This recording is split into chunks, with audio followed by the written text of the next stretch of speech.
Mesdames et messieurs, bonsoir. Il est 20 h sur ITV, c'est parti pour le journal.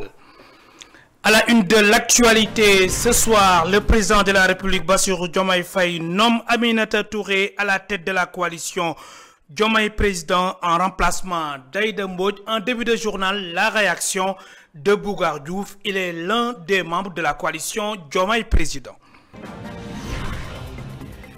À Touba, le syndicat des agents contractuels de la santé et de l'action sociale du Sénégal proteste contre la dégradation des routes qui mènent vers l'hôpital Matlaboul Fawzaini et l'insuffisance de la subvention allouée à cet établissement public de santé. Les syndicalistes ont élevé la voix pour se faire entendre. À suivre dans cette édition le compte-rendu de notre correspondant permanent à Touba, Gorandaglo. Et puis le gouverneur de Dakar va procéder ce soir au retrait des véhicules abandonnés et épaves de la voie publique. À Rufisque, les transporteurs saluent la décision des autorités mais demandent davantage de tolérance. Voilà pour les titres, dans un instant le développement.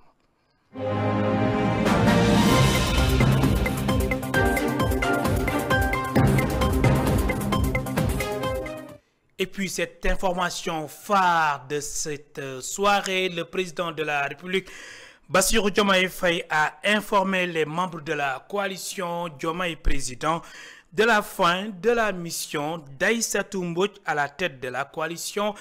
Bassirou Diomaye Faye a dans le même temps annoncé la nomination de Aminata Touré pour conduire le processus de réorganisation de la structure.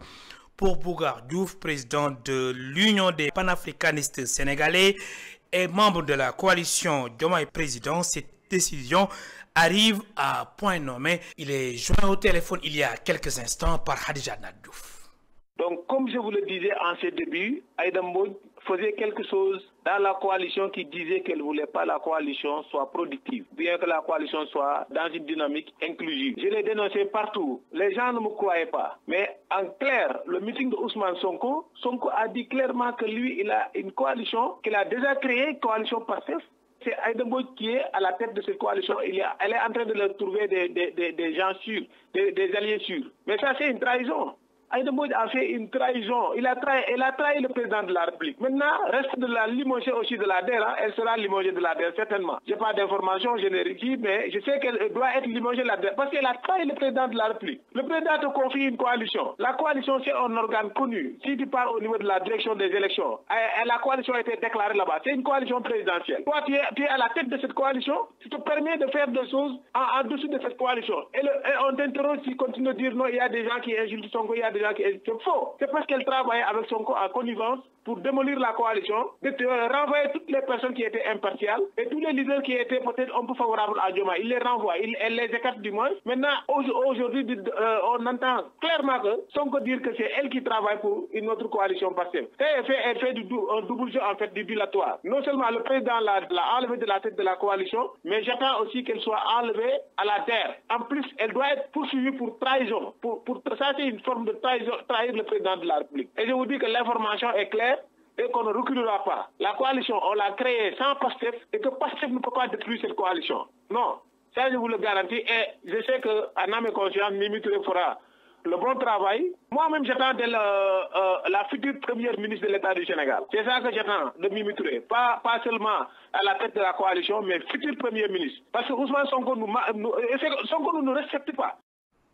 À l'instant, Bougar Diouf, président de l'Union des panafricanistes sénégalais, et par ailleurs membre de la coalition Diomaye Président. Bougar Diouf. À Thiès, le mouvement rappelle à l'ordre, tape du poing sur la table et rappelle au gouvernement ses promesses. En conférence de presse, ses membres ont passé au crible la gouvernance Diomaye Sonko. Il dénonce par ailleurs les lenteurs notées par-ci et par-là, n'est-ce pas Isidore Alexandre Sen?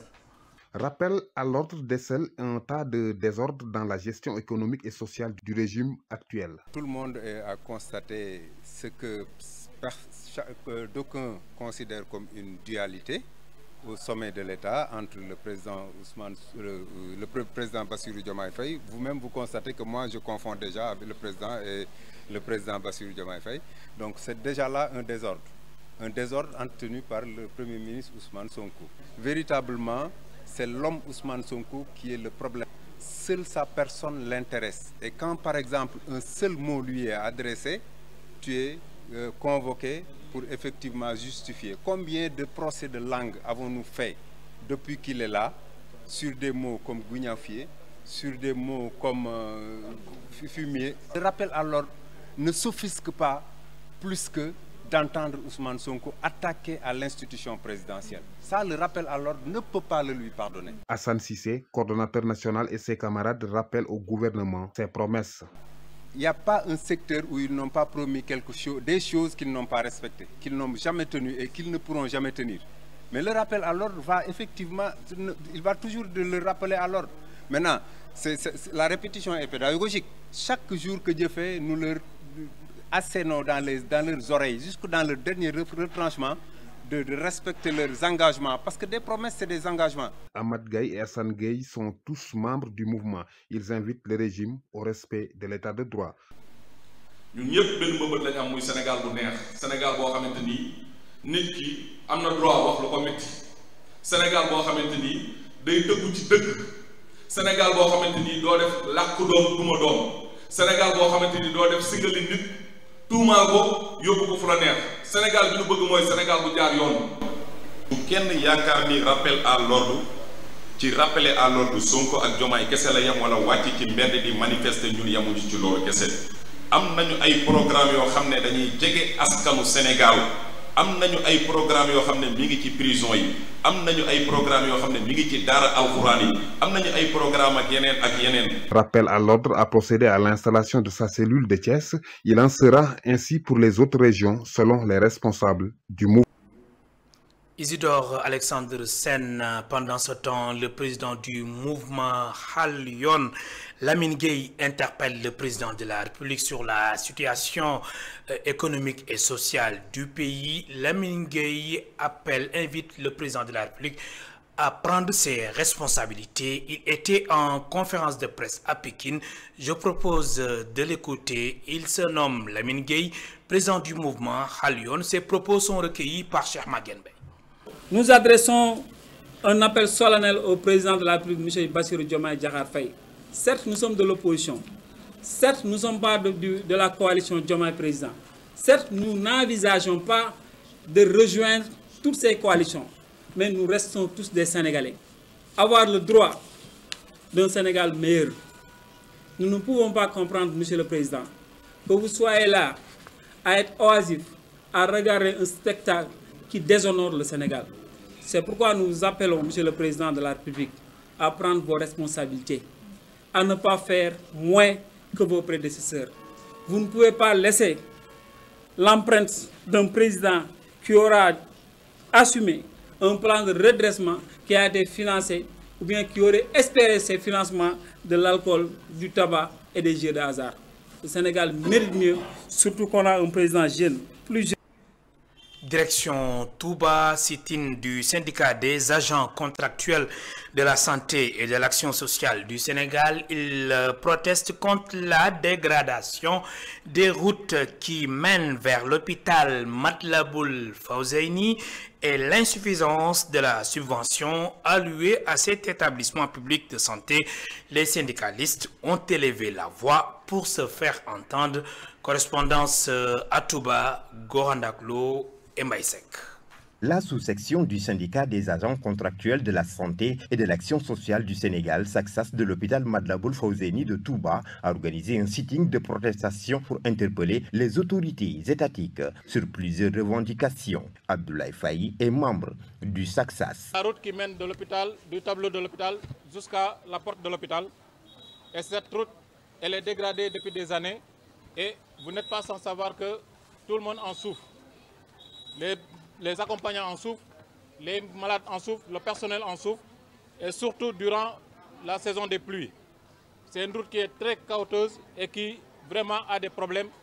Et nous réclamons à ce que cette route soit mise en bon état avant en tout cas, ou dans des brefs délais. Ainsi, Abdoulaye Faye et ses camarades ont également déploré l'insuffisance de la subvention annuelle de 650 millions de francs CFA alloués à l'hôpital Madlaboul Fawzeyni de Touba. La subvention n'a même pas atteint 750 millions. C'est aux alentours de 650 millions annuellement. Et là, nous déplorons ce manque de respect par rapport, en tout cas, à l'établissement public de santé de Madlaboul Fawzeyni. Nous demandons à l'État de subvenir à ce besoin et de corriger cette insuffisance dans les brefs délais. Nous venons aussi, pour le troisième point, l'absence totale de la subvention du Grand Magal. Vous n'êtes pas sans savoir qu'il y a 2 éditions qui sont passées et malheureusement, l'État n'a pas alloué de subvention pour la couverture sanitaire du Magal de l'année 2024, mais aussi de l'année 2025.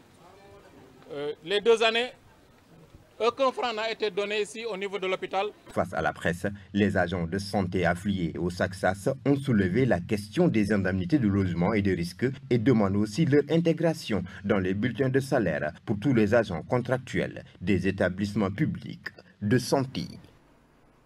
À l'instant, notre correspondant permanent à Touba, Goronaklo, Mour, le SAMES réclame l'arrêt du partenariat avec Polymed, le syndicat autonome des médecins, pharmaciens, chirurgiens et dentistes du Sénégal, section hôpital Thierno Mohamedou, Mansour Baro de Mour réclame et bien exige la non-reconduction de la convention liant le Polymed à leur structure. Muntaga Khan et Momodouba.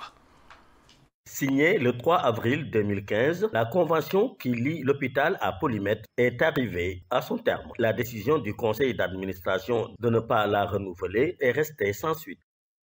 Le conseil d'administration et l'ensemble des partenaires sociaux du centre hospitalier Thierno Mohamedou Mansour Baro ont décidé à l'unanimité de ne pas reconduire la dite convention. Cette décision a été formalisée et transmise à toutes les autorités compétentes depuis le 30 octobre 2024. Il estime que la gestion actuelle de la radiographie laisse à désirer et que les conséquences sont désastreuses pour la santé des patients. Cette situation expose la santé des usagers et retarde la prise en charge des urgences, notamment traumatiques et cardiovasculaires. Depuis le mois de novembre 2024, l'hôpital ne dispose plus de scanner cérébral, alors même que ce type d'urgence est fréquent à Mbour. La radiologie standard, examen pourtant courant et très basique en imagerie, peine à se stabiliser avec des pannes répétées et une absence de service continu. Les syndicalistes déplorent également l'arrêt de la garde d'imagerie, une situation compromet gravement la prise en charge des urgences médicales. La goutte d'eau qui a fait déborder le vase, c'est l'arrêt total et unilatéral de la garde d'imagerie depuis le 7 octobre 2025, laissant les patients et le personnel soignant fixés à eux-mêmes. Face au silence de leur tutelle, ils appellent les autorités étatiques, notamment le chef de l'État, à prendre des mesures pour restituer la gestion du centre d'imagerie à l'hôpital. La commune de Kaolack est la première à appliquer l'augmentation tant réclamée par les travailleurs des collectivités territoriales, une initiative saluée par le secrétaire général du syndicat unique et démocratique des travailleurs municipaux du Sénégal et le maire de la commune de Kaolack. Je propose d'écouter les explications de Moussa Sissoko. Il est interrogé par Sekou Diallo et Astumbaye. Nous sommes venus parce que, comme vous l'avez si bien compris, vous aurez remarqué depuis quelques années, pratiquement 3 années, les travailleurs des collectivités territoriales étaient en perpétuel mouvement de grève sur l'ensemble du pays pour réclamer un droit légitime qu'on avait à l'époque refusé systématiquement de leur octroyer. Aujourd'hui, ce problème est derrière nous. Nous avons constaté que dans beaucoup de collectivités territoriales du Sénégal, beaucoup de maires sont en train justement de payer cette revalorisation salariale à ces braves travailleurs des collectivités territoriales. Alors, pourquoi Kaolack? C'est la question à se poser, parce qu'aujourd'hui nous avons remarqué que Kaolack fait partie des premières villes, des premières collectivités à payer cette revalorisation salariale aux fonctionnaires et non fonctionnaires, en payant en même temps les rappels. Donc il a fallu que je vienne ici, non seulement rencontrer l'édile de la ville, de la commune, c'est-à-dire M. Serigne Mboup, et rencontrer aussi le secrétaire général de notre syndicat, M. Aziz Tandiné, et tous les travailleurs affiliés à notre organisation syndicale pour le remercier pour ce geste symbolique qu'il a fait à l'endroit de ces braves travailleurs. Je vous le disais en titre, le gouverneur de Dakar va procéder ce soir au retrait des véhicules abandonnés et épaves de la voie publique. À Rufisque, les transporteurs saluent la décision des autorités mais demandent davantage de tolérance. Écoutons Mamadou Salou Diallo, il est le président du réseau des entretiens routiers du Sénégal. Il est joint par Assanto. On n'a pas encore sérieusement parlé, on est d'accord. Parce que nous, les ouvriers qui sont dans les départements, donc on est d'accord qu'on nettoie les villes, on nettoie tout ce qu'on devait nettoyer. Mais mon problème, chaque fois on dit le mécanicien il a fait ses apprentis, il ne peut plus travailler parce qu'il perd son garage. Les apprentis ils vont disparaître. Donc vraiment ça me fait mal. Mais c'est le travail. Donc c'est le travail de l'État. L'État aussi il devait nous aider parce que nous sommes le fils de l'État. Donc parce qu'on a notre métier, on forme les apprentis. Donc maintenant, ce que l'État devait nous faire, il devait nous aider pour qu'on puisse trouver des garages modernes. L'État, il peut nous déplacer, amener des autres gars comme Diamniadio, comme les autres. Parce que l'État, il a oublié, il a coupé des espaces pour les sportifs. Il a oublié, ils ont le métier, l'État, il a oublié. Je veux que l'État qui nous aide avec le préfet de département. Parce que le préfet de département aussi, c'est le meilleur. Parce qu'il négocie avec nous. Vraiment, cette fois, il y a un dégrissement, il nous respecte, il nous appelle. Le Sénégal accueille la 15e rencontre annuelle du Forum mondial pour les services de conseil rural. L'événement se déroule à Diamniadio. Les politiques et stratégies de conseil agricole seront partagées et les outils conceptuels et méthodologiques ainsi que les dispositifs opérationnels d'intégration effective du conseil agricole dans les documents de politique agricole exposés. Plus de précision, je propose d'écouter Elhadj Faye, directeur général de l'ANCAR. Il est au micro de Babacar Seck. Aujourd'hui, on sait que l'agriculture, partout dans le monde, est confrontée à beaucoup de défis. Le défi de nourrir une population de plus en plus croissante, mais également les défis du changement climatique. Donc, il faut nourrir cette population croissante, mais en adoptant des méthodes qui, effectivement, permettent d'assurer une certaine durabilité des ressources naturelles et de la biodiversité.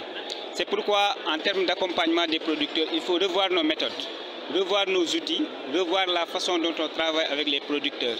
Et ces genres de rencontres sont un espace pour effectivement permettre à tous ces acteurs que j'ai cités de pouvoir discuter de ces enjeux, mais également de voir comment davantage on peut répondre à la préoccupation des producteurs. Le conseil agricole a beaucoup évolué. Au début, on parlait beaucoup d'encadrement. C'est l'État qui fixe ses objectifs et qui dit on va faire ça et tout le monde s'y met. Par la suite, les gens ont évolué vers ce qu'on appelle le concept de vulgarisation, qui est un concept également qui permet, en tout cas, qui regroupe tout ce qui est transfert de technologie. Mais aujourd'hui, le conseil est plus global. Ça regroupe le transfert de technologie, ça regroupe tout ce qui est formation effectivement sur les aspects techniques, mais ça regroupe aussi beaucoup d'autres services, que ce soit l'accès à l'information climatique par exemple, que ce soit l'intermédiation pour la faciliter aux paysans d'accéder au crédit, d'accéder aux semences, d'accéder au matériel agricole. Métier du cinéma et de l'audiovisuel, 15 jeunes ont eu la chance d'être formés. C'est une initiative de l'association Culture, Action, Développement et Solidarité qui a lancé le programme Up Motion Afrique Film. Écoutons Jaina Bango. Ce programme vise à former les jeunes, à démocratiser les méthodes de réalisation, parce que nous savons que dans ce contexte-là où nous évoluons actuellement, la formation fait défaut. Ça veut dire qu'il y a un manque de formation que nous tous pouvons citer aujourd'hui, en plus d'un mentorat qui est quasi inexistant. Donc l'objectif de Hope Motion aujourd'hui, c'est de donner la chance à cette nouvelle vague qui souhaite aujourd'hui se professionnaliser dans les métiers du cinéma et de l'audiovisuel. C'est pour cela que nous avons jugé nécessaire, avec toute l'équipe, de faire un appel à candidature. Et au sortir de cet appel, nous avons retenu 15 jeunes qui ont bénéficié d'une formation sur 10 jours en cours intensif, aussi bien le côté technique, le côté théorique et pratique. Donc, et au sortir de cette formation, ils ont eu à réaliser 2 films. Aujourd'hui, nous sommes là pour les célébrer et partager leur travail avec le public. Je précise que Hope Motion ne s'arrête pas que cette formation. La preuve, dès demain, il y aura un autre appel à candidature pour la prochaine session qui doit démarrer au mois de décembre. Mais pour ces 15 jeunes qui viennent de sortir, ils vont forcément avoir d'autres formations parce que là, on s'est arrêté à la pré-prod et à la production. Il y aura la post-prod qui est là. Et tout ce que nous demandons, c'est bien évidemment un accompagnement des autorités pour qu'on puisse mieux organiser ce que nous faisons. Parce que tout ce que vous avez vu ici est fait sans l'accompagnement des institutions qui existent. Donc c'est sur fonds propres que nous avons accompagné ces jeunes, aussi bien durant la formation que la production ainsi que la post-production. Je vous rappelle la principale information de la soirée. Le président de la République, Bassirou Diomaye Faye, a nommé Aminata Touré à la tête de la coalition Diomaye Président en remplacement d'Aïssatou Mbodj, ancienne superviseure générale de la campagne présidentielle de 2024. Aminata Touré aura pour mission de relancer la dynamique de la coalition dans un esprit d'ouverture et d'efficacité. Le président Bassirou Diomaye Faye a exprimé toute sa confiance en ses qualités d'expérience, d'engagement et de rassemblement, convaincu qu'elles seront déterminantes pour renforcer la coalition. Les détails, c'est à suivre sur www.emedia.sn. C'est la fin de ce rendez-vous avec l'actualité. Merci de nous avoir suivis. Bonsoir.